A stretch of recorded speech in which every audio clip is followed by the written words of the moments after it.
Hi, this is Bill. I'm the salty old Marine. Let's talk about dependency and indemnity compensation, also known as DIC. What it is a tax-free monthly payment for surviving spouses and dependent children of veterans who died due to service-connected disabilities or were at least 100% disabled for at least 10 years before passing. Now again, this is not for you, this is for your spouse or your children in some cases. Your spouse is eligible, or may be eligible, if you died from a service-connected condition, meaning something that you are rated for as VA disability.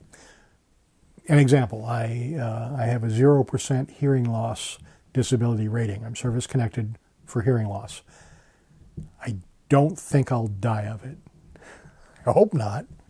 But if I did, my wife would be able to avail herself of DIC.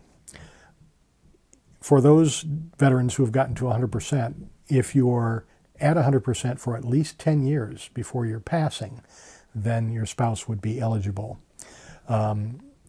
Or 5 years if it's 5 years from the time you were discharged from active duty.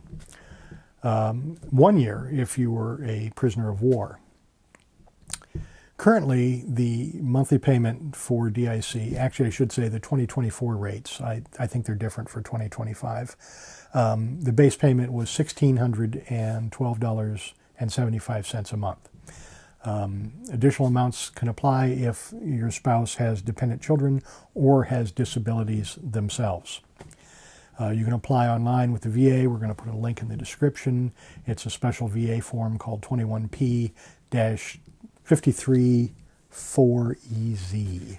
Again, we'll put a link in the description. You can also apply in person at a VA office.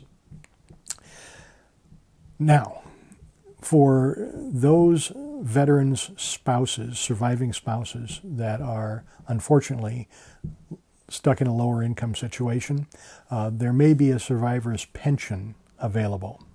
Now, this has a couple of conditions. One is, of course, limited income. Your surviving spouse, not including any dependents, has to make under $11,000 a year, which is pretty low, and $14,000 a year if there's a dependent involved. Again, still very low. So we're talking about very limited income. And it's only available for surviving spouses of wartime veterans. So if you didn't serve during wartime, I did not, then this is not for you and unfortunately won't apply to your spouse. But if you did serve during wartime, it's something to consider. Make a note of, make sure your spouse is aware of it in case you should pass, if they are in fact stuck in a lower income bracket. So I just wanted to point that out. It's called the Survivor's Pension for Low-Income Families. Let's talk a little bit about burial and funeral benefits. The VA does provide burial assistance. That includes free burial in a VA national cemetery, including a headstone or a grave marker. It includes a burial allowance to help with funeral costs.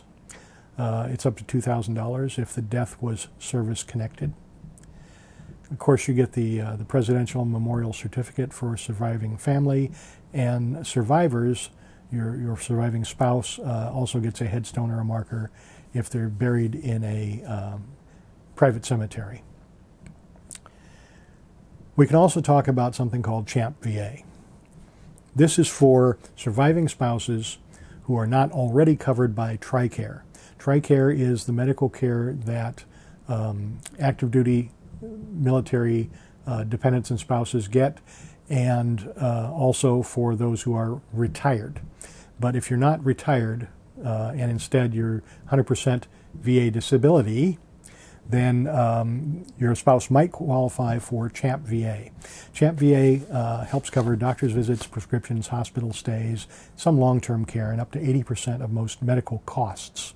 However, for them to get CHAMP VA, you have to have been 100% disabled at the time of your passing, and your death has to be service-connected.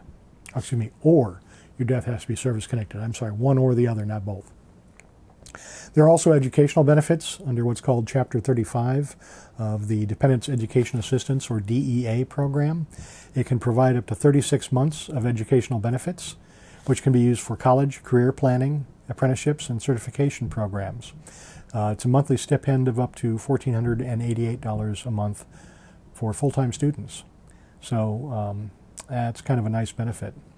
Also, your surviving spouse can use those VA home loan benefits that you're currently eligible for.